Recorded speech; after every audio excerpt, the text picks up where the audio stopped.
The Ministry of Health has appreciated faith leaders that were able to encourage their congregants to take the COVID-19 vaccine. The church leaders were awarded with different awards, which includes a sound system as well as chairs.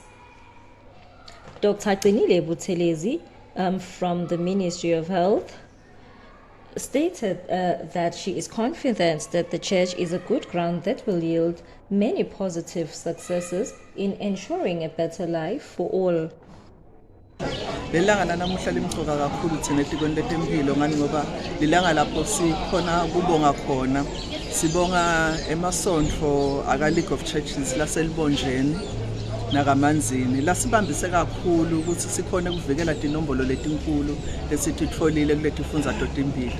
Labo babe bafundisi basisite kakhulu ukuthi sikhone ukuthola libandla likhone ukujova sathi ukuthi COVID-19 isihlasele silivela kangwane iminyaka lemibili. Kwaba khona ke lithuba lokuthi sijove, kwaba khona labangakhona ukujova, kepha sikhonile njengetiko letempilo kuya emasondlweni siyobajovela khona. Abantu babe babhubha ngaphambili kodwa kwathi nasenifundisa sancipha lesifo kuze kufika COVID-19 sesithemba ukuthi siyancoka.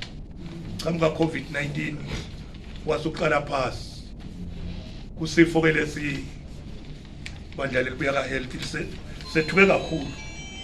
Mina nje ngase ngiyakubuta lokuthi kwekuqala nje ngathi uNkulunkulu ukhombisile ukuthi umhlaba ngawugoqa ngalangalinye.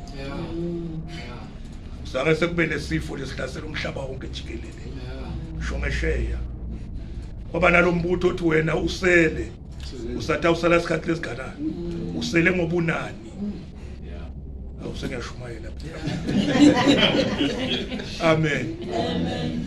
Siyalibonga ke litiko lokufundisa lathi igodini nje lehlala inyuka.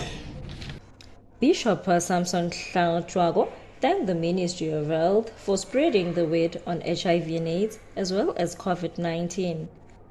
He also appreciated the Minister of Health. I am Nhlanhla Twala reporting for Maswati Channel in Manzini.